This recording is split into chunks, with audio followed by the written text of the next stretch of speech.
आज स्टार्ट करेंगे हम मोहम्मद गोरी से, है ना। कल हम लोग पढ़े हाँ। महमूद ऑफ गजनी, आज मोहम्मद गोरी से शुरू करते हैं।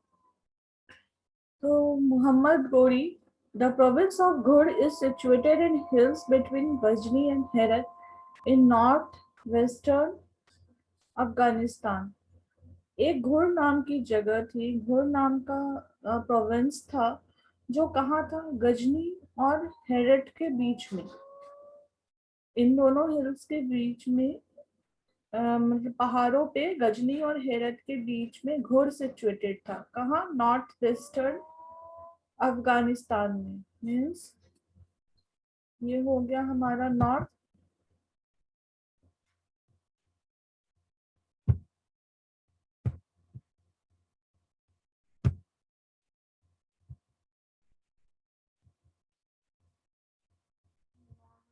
South, east, waste. तो नॉर्थ वेस्टर्न अफगानिस्तान में दो हिल्स, नहीं ये सॉरी, गजनी और किसके बीच में था, हीरत। हेरत। तो इन दोनों के बीच में घुड़ नाम का एक प्रोविंस सिचुएटेड था। तो घोड़ी जो है, मोहम्मद घोड़ी जो था, उसने गुड़ को इंडिपेंडेंट कराया, गुड़ को आजाद कराया गजनी से। पहले वो गजनी में मिला हुआ था, बट मोहम्मद घोड़ी ने उसे आजाद कराया गजनी से। He also annexed all the Ghaznavi territories, और भी बाकी सारे जो गजनवी टेरिटरीज थे उनको उन्होंने अपने साथ मिला लिया। Muhammad Ghori was an ambitious ruler who wanted to extend the territories of his empire. जो बहुत ही ambitious ruler था, बहुत ही ज़्यादा एम, जो स्ट्रेटेजी मेकर था, वो बहुत ही एम बना के वो रूल करता था। मीन्स एम बन वो उसका था कि हाँ, अब मुझे जितने भी टेरिटरीज हैं उसको अपने साथ में लाना है और अपने एम्पायर को एक्सटेंड करना है। सबसे पहले उसने क्या किया, गजनी से गुर को अलग कराया, स्वतंत्र कराया। He also set his eyes on India, which at time was divided into many small kingdoms. अब उसने भी अपनी आंखें कहाँ घुमाई, उसने भी अपनी आंखें घुमाई, उसने भी अपनी आंखें घुमाई इंडिया की तरफ, जो कि बहुत बहुत अलग अलग छोटे छोटे किंगडम्स में डिवाइड हो रखा था इंडिया उस समय। मोहम्मद घोरी कंकर्ड मुल्तान इन एडी 1175। मोहम्मद घोरी ने मुल्तान को अपने प्रोविंस में मिला लिया, उसको जीता 1175 एडी में। और 1178 में भीमा टू, जो कि गुजरात के रूलर थे, उन्होंने उसे हरा दिया। किसे, मोहम्मद गोरी को। इन AD 1178 he was defeated by Bhima II, the ruler of Gujarat. Muhammad Ghori suffered such a severe defeat that he did not invade Gujarat for the next 20 years. इतनी बुरी तरह भीमा टू ने हराया था गुजरात में, जो गुजरात के रूलर थे भीम टू, इन्होंने इतनी बुरी तरह मोहम्मद गोरी को हराया था कि 20 सालों तक उसने ऐसा नहीं सोचा कि वो पलटकर गुजरात की तरफ देखे। In AD 1182 he annexed Sindh, and in AD 1186 he made Lahore a part of his empire. अब क्या हुआ कि उसने सिंध को भी अपने साथ मिला लिया 1182 में। और सिंध कहाँ था, वो सिंध अभी उसके पास था ना। ये हमने पढ़ा था ना अभी कल कि महमूद ऑफ गजनवी, इसने सिंध वगैरह ये सारा चीज, सिंध और मुल्तान इन दोनों को कनकर किया था जो उसके। सबसे पहले तो हाँ, तो इसने क्या किया, मोहम्मद घोरी ने, इसने सिंध को भी अपने साथ में ला लिया। और 1186 में इसने क्या किया, लाहौर को अपने एम्पायर का पार्ट बना लिया। ये क्या कर रहा था मोहम्मद, देखो इन दोनों में क्या डिफरेंस है। वो आता था महमूद ऑफ गजनी और लूट कर ले जाता था, वो रूल नहीं करता था, मतलब वहां रहता नहीं था, वो रहता अपने देश में ही था। बस कंट्रोल करके रखा हुआ था। जितने प्रोविंसेस उसने कंकर किए हुए थे उन सबको कंट्रोल करके रखा था और वो सारा खजाना लूट के ले जाता था। अब घोड़ी क्या हुआ, ये देखो, ये रुकने मतलब ये उसको अपने साथ मिलाने लगा था और अपना रूलिंग वहां पे करना चाहता था। वो अपना रूल्स वहां सेटअप करना चाहता था। तो मोहम्मद गोरी सफर्ड अ सीवियर डिफीट, यहाँ का हो गया ना, he made Lahore a part of his empire. उसने लाहौर को अपने एम्पायर का पार्ट बनाया। The annexation of Multan, Lahore and Sindh encouraged him to invade further into India। अब क्या हुआ, मुल्तान उसके पास है, लाहौर उसके पास है, सिंध उसके पास है। तो उसने इनकरेज किया, ये चीजें उसे इनकरेज कर रही थी, ये चीजें उसे बढ़ावा दे रही थी कि अब चलो भाई, जब मतलब एक ही बूस्टअप आ जाता है, एक मोटिवेशन आ जाता है कि भाई मैंने तो मुल्तान भी जीत लिया, मैंने लाहौर भी जीत लिया, मैंने सिंध भी मिला लिया अपने आप में, अब चलो हम बाकी पार्ट्स भी इंडिया का इन्वेट करते हैं, बाकी पार्ट्स में भी हम घुसने की कोशिश करते हैं। इन 1190 ही कंकर्ड द पंजाब। अब क्या हुआ, 1190 में, AD 1190 में उसने पंजाब को भी कंकर कर लिया। His next advance was towards the neighboring kingdoms of Delhi and Ajmer। अब कहाँ था टारगेट उसका, अब क्या था, कहाँ उसे जाना था, अब उसे दिल्ली और अजमेर भी लेना था। उसने क्या क्या ले लिया, उसने मुल्तान ले लिया, लाहौर ले लिया, सिंध ले लिया।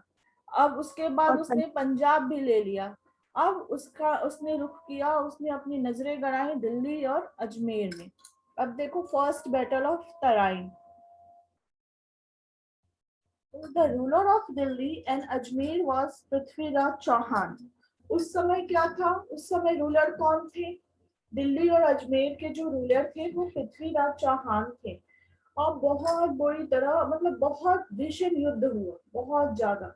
इसके बीच में मोहम्मद घोरी और पृथ्वीराज चौहान के बीच में 1191 में।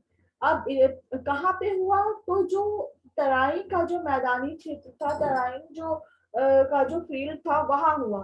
तराइन कहाँ है, तराइन 80 माइल्स दूर है। तराइन दिल्ली से 80 माइल्स दूर है। और वहीं पे पृथ्वीराज चौहान और मोहम्मद गोरी की लड़ाई हुई। फर्स्ट बैटल ऑफ तराइन हुआ 1191 में। ये बहुत ही इंपॉर्टेंट डेट है, इसे जरूर याद रखना कि when was the first battle of Tarain was held and in between whom। The first battle of Tarain was held in AD 1191 and in between Muhammad Ghori and Prithviraj Chauhan. Prithviraj Chauhan was the ruler of Delhi and Ajmer at that time. The armies of Prithviraj Chauhan inflicted a terrible defeat on the forces of Muhammad Ghori। तो क्या first battle of Tarain में मोहम्मद गोरी ने पृथ्वीराज को हराया? नहीं, पृथ्वीराज चौहान ने बुरी तरह हरा दिया मोहम्मद गोरी को। तो although Mohammad Ghori was defeated, बहुत ही ज्यादा घायल हुआ और उसे बहुत बुरी तरह हराया उसने, जबकि वो मोहम्मद गोरी जो था वो हार गया। तो but Prithviraj made no attempts to drive him away from the Punjab. लेकिन उसे पंजाब से दूर नहीं किया पृथ्वीराज ने, उसने बस अपने प्रोविंसेस को देखा। पृथ्वीराज चौहान ने बस दिल्ली बचाया, अजमेर बचाया, बस। अगर पृथ्वीराज चौहान चाहता था तो उस समय उससे पंजाब छीन सकता था, लेकिन उसने नहीं छीना। बस वो लड़ाई वो हार गया, उसने उसे छोड़ दिया, मारा नहीं। वो बहुत ही घायल था और फिर वो पृथ्वीराज चौहान आके अपने यहाँ रूल करने लगा और मोहम्मद गोरी जो है वो वापस लौट गया। Tarain is a village 14 meals away from the Thanesar. Haryana में एक जगह है थानेसर, उससे 14 माइल दूर तराइन है, अभी भी एक विलेज है वो। On the other hand, Muhammad Ghori felt humiliated and made preparation to avenge his defeat। अब क्या हुआ, मोहम्मद गोरी को तो ये बात दिल पे लग गई। मोहम्मद गोरी ने सोचा कि भाई मैं तो बहुत बुरी तरह हार गया हूँ, अब क्या करूं, अब तो मैं इसे हरा के ही मानूंगा। अगर कोई चीज हम करने की कोशिश करें, वो चीज नहीं हो पाए तो फिर हम दुगने जोश से लगते हैं ना, या हम छोड़ देते हैं कि हम नहीं करेंगे। अब हम कोशिश करते हैं कि हाँ हम उस चीज को किसी ना किसी तरह हासिल करें और हम स्ट्रेटेजी बनाते हैं। उसने वो सारी चीजें क्लोजली ऑब्जर्व करी, मोहम्मद गोरी ने बहुत माइन्यूटली सारी चीजें देखी और उसने ये देखा कि कहाँ कहाँ लूप होल था और कहाँ कहाँ उससे गलती हुई, कहाँ कहाँ वो चूक गया, कहाँ कहाँ वो चूक गया और जिसकी वजह से वो ये फर्स्ट बैटल ऑफ तराइन जो कि 1191 में हुआ था उसमें हार गया। अब क्या होता है, सेकंड बैटल ऑफ तराइन, दूसरी बार भी युद्ध होता है, दूसरी बार भी लड़ाई हो रही है, वॉर हो रहा है दो लोगों के बीच में। किन दो लोगों के बीच में? पृथ्वीराज चौहान और मोहम्मद घोरी के बीच में। तो फिर क्या हुआ, ये कब हुआ? ये बस इसके एक साल बाद यानी 1192 में हुआ।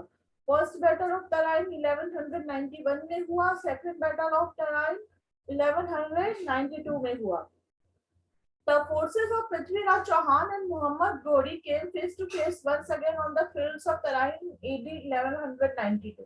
अब देखो, जो एक बार जीत गया उसे तो घमंड हो गया कि अरे भाई मैं तो जीतता आ रहा हूँ, मैं तो जीत गया इससे, ये फिर से दोबारा अगर मुझे कह रहा है कि हाँ भाई मैं तुमसे आके लड़ूंगा, क्या है, एक बार हरा ही दिया है, मैं इसे फिर से हरा दूंगा। लेकिन जो हारा है वो तो अपनी पूरी तैयारी के साथ आया है क्योंकि वो जीतने के लिए आया है, और जो जीत चुका है वो इसलिए हल्के में ले रहा है क्योंकि अरे भाई मैं तो जीत चुका हूँ और अब फिर मैं जीत जाऊंगा। तो यही गलती पृथ्वीराज चौहान ने करी उस समय, उसने बहुत ही हल्के में ले लिया मोहम्मद गोरी को, और मोहम्मद गोरी इस बार अपनी पूरी तैयारी के साथ आया। Prithviraj appeal to some of the Rajput rulers to help him. अब पृथ्वीराज ने क्या कहा, उसने कुछ राजपूत रूलर्स को कहा कि अब भाई आप आइए और अब आप हेल्प कीजिए हमारी। While some of them came to help, the most powerful of them, Jayachandra of Kannauj, stay away। बहुत सारे उसमें से तो आ गए हेल्प करने के लिए, लेकिन एक जो कन्नौज का राजा था जयचंद्र, वो इससे दूर रहा। Prithviraj Chauhan was badly defeated in this battle. His territories were annexed and he was captured and put to death। उसे मरने के लिए छोड़ दिया गया, मरने तक उसे मतलब मरने की स्थिति में उसे ला दिया गया और बहुत बुरी तरह हारा पृथ्वीराज चौहान मोहम्मद घोरी से। और उसके जो टेरिटरीज थे उसको उसने अपनी टेरिटरीज में मिला लिया, वो अपनी टेरिटरीज का एक्सपेंशन कर रहा था मोहम्मद घोरी। ये ध्यान रखना, मोहम्मद घोरी अपनी टेरिटरीज का एक्सपेंशन कर रहा था, और जबकि महमूद ऑफ गजनवी जो था वो बस आता था, उसको कनकर करता था और उसका सारा सामान लूट के ले जाता था, वो कभी रहता नहीं था, वो एक्सपेंशन नहीं करता था। यहाँ देखोगे अगर map, look at the map, तो आया, ये लूटा और ये फिर वापस गया, है ना। ये देखो, ये किंगडम ऑफ गजनी जो है, महमूद ऑफ गजनी का जो किंगडम है वो इतना ही है, ये जो है ये भी ये एरिया है उसका। और वो बाकी जगह आया, लूटा, वापस गया, आया, लूटा, वापस गया। जो ये पर्पल कलर से, लाइट पर्पल और डार्क पर्पल से जो जो डार्क पर्पल से दिखाया गया है, ये वाला एरिया, ये एरिया जो है ये किंगडम ऑफ गजनी है। आया तो वो बहुत बार, उसने बहुत बार इन्वेशन करा, लेकिन वो बस लूट पाट मचा के ही अपनी जगह, वो उसने अपनी जगह नहीं छोड़ी, उसने गजनी को नहीं छोड़ा।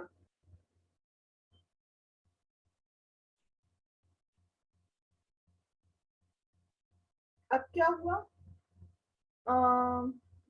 मोहम्मद गोरी अपॉइंटेड कुतुबुद्दीन ऐबक। अब देखो यहाँ से एंट्री हो रही है कुतुबुद्दीन ऐबक की। कुतुब मीनार सुना है दिल्ली का? कुतुब मीनार किसने बनाया है? इन्हीं कुतुबुद्दीन ऐबक ने। कुतुबुद्दीन ऐबक ने ही कुतुब मीनार बनाया है। अब सोचो ये कितने साल पहले की बात है। अब कुतुब मीनार देखने में बहुत मजा आएगा। अब तो हमें पता है भाई कि वो कैसे बना और किसने बनाया और किस समय बना है। आज से 1100 साल पहले बना है वो कुतुब मीनार। तो कुतुबुद्दीन ऐबक को मोहम्मद गोरी ने अपॉइंट किया कि भाई आइए आप, और अब आप दिल्ली और अजमेर को गवर्न कीजिए। आप गवर्नर बनिए। और वो क्या हुआ कि वो घुर चला गया, वो वापस अपने घुर चला गया। उसने कुतुबुद्दीन को वहां पे रखा कि ठीक है भाई, मैंने तो इसे जीत लिया, कनकर कर लिया, इसे मैंने अनेक्स्ट कर लिया, लेकिन अब आप आइए कुतुबुद्दीन ऐबक जी, अब आप संभालिए दिल्ली और अजमेर, अब हम चलते हैं वापस अपने घर घोर। तो यही चीज हुई। फिर क्या हुआ, फिर मोहम्मद गौरी आ रहा है 1194 में। 1191 में 90 में क्या हुआ, 1191 में फर्स्ट बैटल ऑफ तराइन हुआ, 1192 में सेकंड बैटल ऑफ तराइन हुआ, और 1194 में वो फिर आता है। और अब क्या, क्योंकि राजा जयचंद्र उस समय शामिल नहीं था उस लड़ाई में, सेकंड बैटल ऑफ तराइन में। ये पृथ्वीराज चौहान ने उनसे हेल्प तो मांगी थी, बट वो दूर रहा था। अब वो आया और उसने राजा जयचंद्र को डिफीट किया, उसने किल करा राजा जयचंद्र को, और कन्नौज को भी मिला लिया भाई अपने। अब उसने कन्नौज को भी अपनी टेरिटरी में मिला लिया। इन AD 1195 he conquered Bayana and attacked Gwalior. अब वो रुका नहीं, अब वो देख रहा है कि धीरे धीरे सारे जो जितने भी किंग्स हैं, जो उस समय के रूलर है, वो डर गए। ऑब्वियसली है, पृथ्वीराज चौहान ही बहुत बड़ा नाम था उस समय का। तो अगर उसने उसको डिफीट कर दिया, उसको मार दिया, फिर उसने राजा जयचंद्र को मारा, तो सभी उससे डर गए। और फिर वो धीरे धीरे और पावरफुल होता गया, अपना रोब उसने बढ़ाना शुरू किया। और फिर उसने बयाना ग्वालियर पे अटैक करा, और उसने बयाना को भी कंकर कर लिया। फिर 1205 में क्या हो रहा है, खोकर्स, उसने खोकर्स को भी डिफीट करा। ये जो ब्लैक में, बोल्ड ब्लैक में जो लिखा हुआ है ना, जो नंबर्स, ये तो जरूर, जो इयर्स नंबर इयर्स नेम है, ये तो जरूर याद रखना, और कब क्या हुआ इसको शॉर्ट नोट्स में बनाना। कि देखो, AD 1195 में क्या हुआ, उसने ग्वालियर पे अटैक करके बयाना को लिया। फिर AD 1205 में क्या हुआ, उसने खोकर स्टेट को डिफीट करा, जो कि चेनाब और झेलम नदी के बीच की जो टेरिटरी थी, ये जो टेरिटरी थी, ये भी पंजाब के पास का ही हिस्सा था। तो खोकर जो थे चेनाब और झेलम के बीच में रहते थे, इनकी टेरिटरी जो थी वो चेनाब और झेलम रिवर्स के बीच की टेरिटरी थी। इसने उस पे भी रूल करा। On his way back to Ghazni, Muhammad was stabbed to death on on 15th March 1206। अब क्या हुआ, वो वापस आया, जब वो टेरिटरी वो जीत कर, वो चेनाब और झेलम को के बीच की टेरिटरी को जीत कर और खोकर्स को डिफीट करके जब वो वापस आया, तो फिर वो उसकी डेथ हो गई 1206 में। याद रखना, 1205 में उसने चेनाब और झेलम को के बीच की टेरिटरी को जीता, और 1206 में उसकी डेथ हो गई। कब हुई भाई, 15 मार्च को। और उसे कहाँ दफनाया गया, उसे गजनी में दफनाया गया। अब हम आते हैं कुतुबुद्दीन ऐबक के बारे में। अब कुतुबुद्दीन ऐबक कौन था, कुतुबुद्दीन ऐबक गवर्नर था दिल्ली और अजमेर का, जिसे किसने अपॉइंट किया था, जिसे मोहम्मद घोड़ी ने अपॉइंट किया था। ठीक है, कुतुबुद्दीन ऐबक ने फाइट नहीं किया था तराइन की लड़ाई में। तराइन की लड़ाई, हमेशा ये ध्यान रखना कि ये कंफ्यूज करने वाला क्वेश्चन हो सकता है कि क्या कुतुबुद्दीन ऐबक ने लड़ाई लड़ी, नहीं, कुतुबुद्दीन ऐबक ने लड़ाई नहीं लड़ी। लड़ाई मोहम्मद घोरी ने और पृथ्वीराज चौहान के बीच हुई। उसके बाद मोहम्मद घोरी ने कुतुबुद्दीन ऐबक को एज अ गवर्नर अपॉइंट किया दिल्ली और अजमेर का। Qutbuddin Aibak succeeded him in India and laid the foundation of the slave dynasty। अब क्या हुआ कि कुतुबुद्दीन ऐबक जो था, जो उसके बाद सक्सीडेड मींस क्या होता है कि उसके बाद रूल करना, उनके जो उनका जो चला आ रहा है रूलिंग, जो उनके वंश को, जो उनकी परंपरा को आगे बढ़ाना, ये होता है सक्सीडेड में। तो उनकी जो चीज थी, जो उनका फाउंडेशन था, उनको आगे बढ़ाया कुतुबुद्दीन ऐबक ने। फिर कुतुबुद्दीन ऐबक ने क्या किया, कुतुबुद्दीन ऐबक ने स्लेव डायनेस्टी का फाउंडेशन रखा। अब यहाँ से मुस्लिम डायनेस्टी शुरू हो रही है, इसको हम कहते हैं मुस्लिम डायनेस्टी। ममलुक ना, मामलुक और स्लेव दोनों सेम कहते हैं, स्लेव को ही मामलुक भी कहते हैं, मामलुक को ही स्लेव भी कहते हैं, मामलुक और स्लेव दोनों बोल सकते हो। तो मुस्लिम डायनेस्टी शुरू हुआ। मुस्लिम डायनेस्टी में 6 डायनेस्टी आती है, स्लेव और Mamluk, second Khalji, third Tughlaq, fourth Syed, fifth Lodi और लास्ट में मुगल्स आते हैं। ये सभी मुस्लिम डायनेस्टी में आते हैं। तो यहाँ से मुस्लिम डायनेस्टी की शुरुआत हुई और उसमें सबसे पहली डायनेस्टी आई मुस्लिम डायनेस्टी। सभी को, क्योंकि ये सारे मुस्लिम डायनेस्टी हम क्यों कहते हैं, क्योंकि इसके रूलर्स सारे मुस्लिम थे, जो भी रेड कर रहे थे उस डायनेस्टी को वो मुस्लिम थे, इसीलिए हम इसे मुस्लिम डायनेस्टी कहते हैं। और मुस्लिम डायनेस्टी में जो फर्स्ट डायनेस्टी थी दैट वाज स्लेव और Mamluk dynasty. According to Dr. A.L. Srivastava, Aibak was the real founder of Turkish dominion in India and the first de facto sultan of the almost entire Hindustan. अब doctor A.L. Srivastava जो है वो एक historian कह रहे हैं, तो उन्होंने बताया कि कुतुबुद्दीन ऐबक जो था वो रियल फाउंडर था तुर्किश डोमिनियन, क्योंकि भाई सब आते थे जो ये महमूद ऑफ गजनवी भी आया, महमूद ऑफ गजनी आया, वो क्या किया, वो आता था लूट के चला जाता था। मोहम्मद गोरी आया, उसने मिलाया तो अपने आप में, उसने उसे तो कंकर किया, वो रूल भी करता था, लेकिन फिर क्या किया, वो भी वहां नहीं रहता था। ऐसा नहीं है कि मोहम्मद गोरी भी आके इंडिया में, उसने अगर दिल्ली और कौन सी जगह है, दिल्ली और अजमेर को अगर उसने जीता तो वो वहां आके रह रहा है, नहीं, वो वहां आके नहीं रह रहा है, उसने वहां कुतुबुद्दीन ऐबक को अपॉइंट करा। तो डॉक्टर A.L. श्रीवास्तव जो है वो ये बताते हैं कि ऐबक जो था वही real founder of Turkish dominion था इंडिया का, क्योंकि वो वहां रहता था, उसने वहां गवर्न करना शुरू किया, वो वहां का गवर्नर था और उसने वहां चीजों को देखना समझना और वहां रूल करना शुरू किया। And the first de facto sultan of the almost entire Hindustan. De facto का मतलब क्या होता है वास्तव में, रियली में। तो जो कुतुबुद्दीन ऐबक जो था वही पूरे हिंदुस्तान का पहला सुल्तान, सही मायने में वही पहला सुल्तान था। मामलुक और स्लेव डायनेस्टी उसने शुरू की, यहाँ से उसका बीज रोपा गया और ये शुरू हो गया। ठीक है, कोई कंफ्यूजन, कुछ confusion? Causes of Rajput failure. अब राजपूत भाई, अब केस स्टडी तो करना पड़ेगा कि राजपूत हार क्यों गए। अगर आके इन्होंने डिफीट करा राजपूत को तो भाई हारे क्यों राजपूत।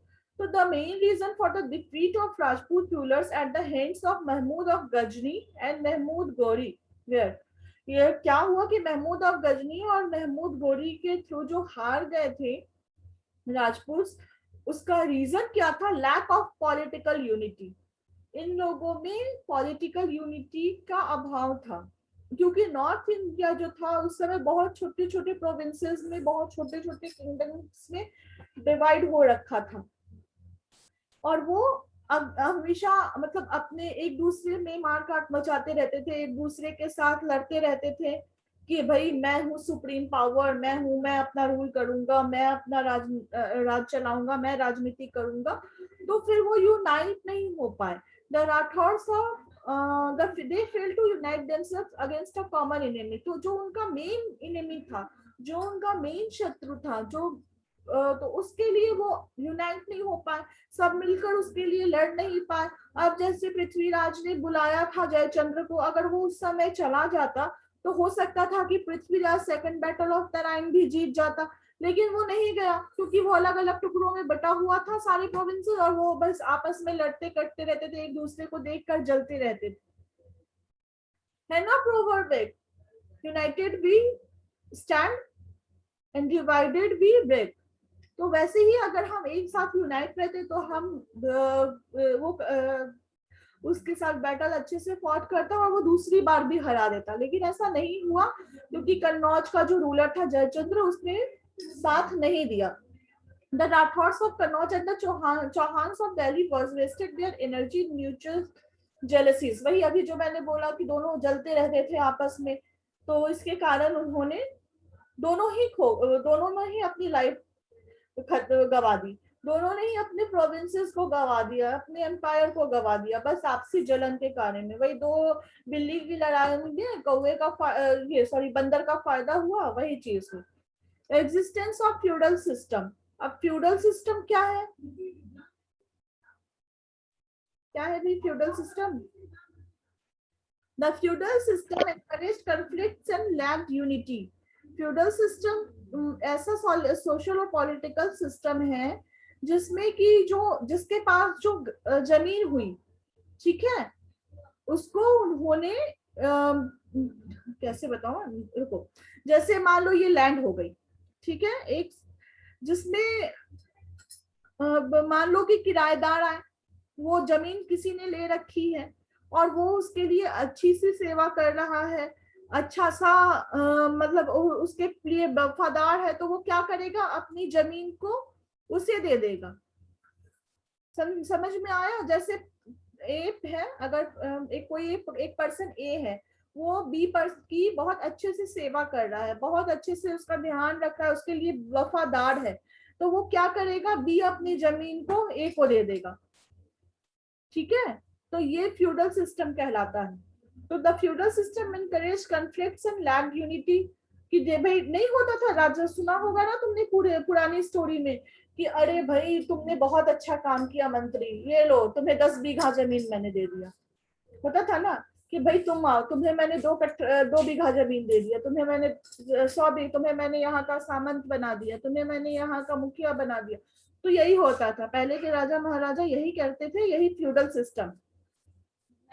तो फ्यूडल तो ये इससे क्या हुआ कि कन्फ्लिक्ट बढ़ा, मतभेद बढ़ा और यूनिटी में लैक आई, वो एकत्रित नहीं हो पाए, वो इकट्ठे नहीं हो पाए।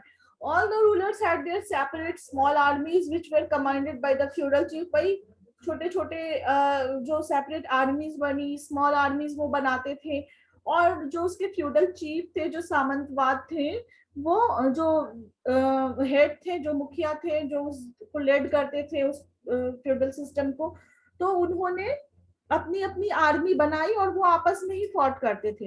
दस द आर्मी लैक्ड कोऑर्डिनेशन। अब 20 लोगों की एक आर्मी बन गई, 100 लोगों की एक आर्मी बन गई, 50 लोगों की एक आर्मी बन गई, तो ये अलग अलग डिवाइड हो गए ना। अगर मान लो ये 50-100 मिलके अगर ऐसे ही 500 लोगों की, किसी की 50, किसी की 100, किसी की 150, किसी की 20 ऐसे लोगों की आर्मी बनी है, तो वो छोटे छोटे 10 आर्मी को मिला के अगर एक अपनी बड़ी आर्मी बनाते तो उससे कोऑर्डिनेशन बढ़ता उनमें और वो अच्छे से वॉर के लिए प्रिपेयर हो पाते और वो उनकी स्ट्रेटेजी इक्वल होती और वो एक सबके साथ मिलके वो लड़ पाते। The resources of the state were not utilized for the proper maintenance of the army। जो रिसोर्स था उस स्टेट का, उसको प्रॉपरली यूज नहीं किया गया, प्रॉपरली वो यूज नहीं हुआ आर्मी के मेंटेनेंस के लिए। सोशल कंडीशंस भी अफेक्टेड थे। The existence of caste system. उस समय जो कास्ट सिस्टम था, जो जाति प्रथा थी, जो छुआछूत थी, जो सामाजिक वर्गीकरण था, जो अलग अलग, जैसे कि भाई तुम ऊंची जात के हो, तुम नीची जात के हो, तो इन सब की वजह से भी जो इन लोगों का जो अटैक, इन्होंने राजपूत को डिफीट करा। क्योंकि भाई ऐसा भी होता होगा, तुम अलग कास्ट के हो भाई तुम इन्वॉल्व मत हो वॉर में, तुम अलग कास्ट के हो, क्षत्रिय के सिवा हम किसी को नहीं लेंगे, ऐसा भी होता था ना। लेकिन ऐसा कोई जरूरी नहीं कि कोई और जाति का है तो वो लड़ाई नहीं कर पाएगा, कोई और कास्ट का है तो वो लड़ाई में शामिल नहीं हो सकता। तो it prevented the unity of people in times of need. That army got no support from the common people. जो नॉर्मल आदमी थे, जो कॉमन लोग थे, वो सपोर्ट नहीं करते थे, क्योंकि उस समय छुआछूत ये सब इतना ज्यादा था कि आपस में ही लोग हेट करते थे एक दूसरे से। Professor K.A. Nizami says that the real cause of the defeat of the Indians lay in their social system and the invidious caste distinction, which rendered the whole military organization rickety and weak।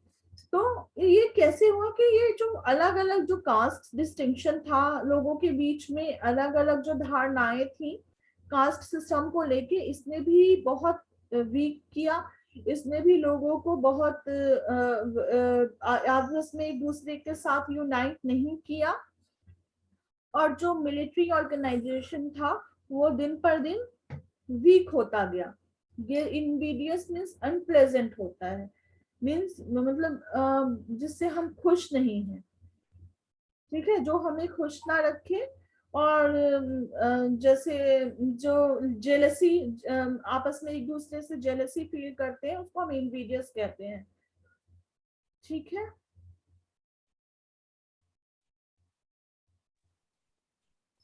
Lack of religious enthusiasm, अब ये भी एक reason था, lack of religious enthusiasm.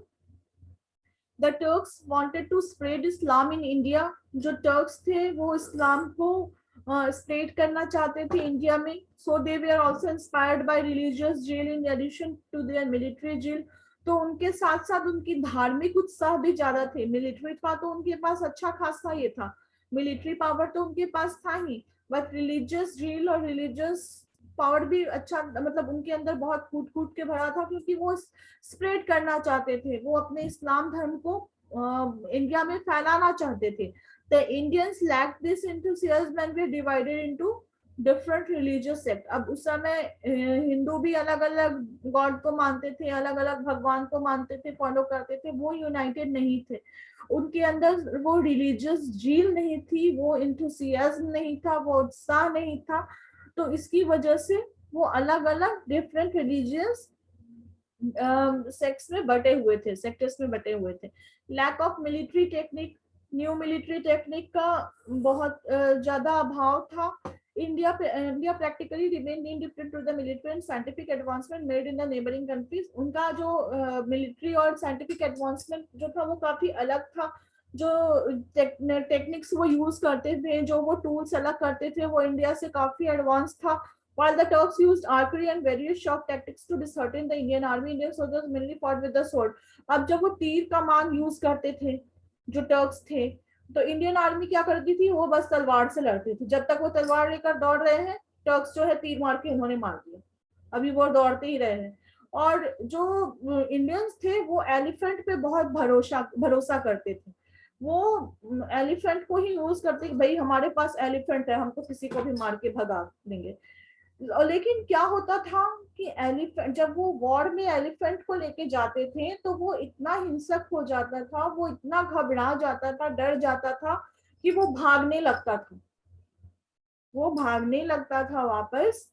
और ये सब ये समझते थे कि अरे देखो ये राजा तो भाग रहा है, ये राजा हमें मतलब लड़ाई ही छोड़ के, क्योंकि मेनली राजा बैठते थे एलिफेंट पे, और एलिफेंट वो वॉर देख के घबरा जाता था और वो उल्टा भागने लगता था, जिसके थ्रू वो अपनी आर्मी को कुचलने लगता था। और जो उसकी आर्मी थी वो ये सोचती थी देखो हमारा राजा ही भाग रहा है, लेकिन राजा नहीं भागता था, वो एलिफेंट डर के भागता था। फिर क्या हुआ कि it was the age of the horses and Hindu relied on mountain like elephants. उस समय जो था टर्क्स जो थे वो हॉर्सेस यूज करते थे, वो घोड़ों की यूज करते थे, और हिंदूज जो थे, जो यहाँ के लोग थे इंडियंस, वो बस एलिफेंट पे ही डिपेंडेंट थे कि भाई चलो हम हाथी से ही लड़ाई लड़ेंगे। Mobility was the keynote of the Turkish armies, whereas the element of mobility was completely absent from the Indian army. जो mobility थी, जो इधर उधर जाने का जो मतलब जैसे वो एक दूसरे के साथ अगर वो लड़ रहे हैं, जो उनकी लड़ने की क्षमता है, जो वो मतलब जितने वो गतिशील है, जितने कितने वो एक्टिव है, एक्टिवनेस जो था, मोबिलिटी को हम एक्टिवनेस कह सकते हैं। तो एक्टिवनेस जो था वो टर्क्स में ज्यादा था, इंडियंस में कम था। टर्किश आर्मी में बहुत ही ज्यादा एक्टिवनेस था। इम्प्रॉपर यूज ऑफ वेल्थ, जो इंडिया था, India from the ancient time was a rich country, its huge wealth was either concentrated in the temples और palaces of ruling families. The Indian rulers fail to utilise this wealth to build up their military instinct.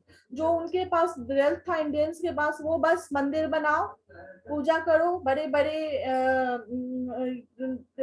ये करो, मंदिर बनाओ बड़े बड़े, तुम सुंदर सुंदर नक्काशी करो उसमें, मतलब आर्ट एंड क्राफ्ट में उनका ज्यादा ध्यान था इंडिया का, rather than to build their own military strength. तो वो जितनी भी धन था, जितनी भी वेल्थ थी उनकी, उसका वो यूज बस टेम्पल्स को सुंदर बनाने में और आर्ट एंड क्राफ्ट में ही यूज करते थे। और जबकि टर्क्स जो थे वो अपनी मिलिट्री स्ट्रेंथ को बढ़ाने में यूज करते थे। ठीक है, और ये जो टाइमलाइन है वही सारी चीजें हैं। देखो 81,000 से ये महमूद ऑफ गजनी ने आना शुरू किया। 81,026 में महमूद ऑफ गजनी ने सोमनाथ टेम्पल को तोड़ा। महमूद लास्ट एक्सपीडिशन था इंडिया में 1027। 1191 में फर्स्ट बैटल ऑफ तराइन था। 92 में सेकंड बैटल ऑफ तराइन था। फिर जो जयचंद्र नहीं शामिल हुआ था सेकंड बैटल ऑफ तराइन में, उसे हराया मोहम्मद गोरी ने 1194 में। और मोहम्मद गोरी वाज एसेसिनेटेड 1206 में। मोहम्मद गोरी की डेथ हो गई घुड़ में। ठीक है, तो ये चैप्टर यहाँ फिनिश हो गया। इसमें हम लोगों ने महमूद ऑफ गजनी पढ़ा और मोहम्मद गोरी पढ़ा। मोहम्मद गोरी के साथ हमने कुतुबुद्दीन ऐबक को भी जाना। अब यहाँ से मुस्लिम डायनेस्टी की शुरुआत होती है and we are reading about the Mamluk dynasty or slave dynasty. That's all for today.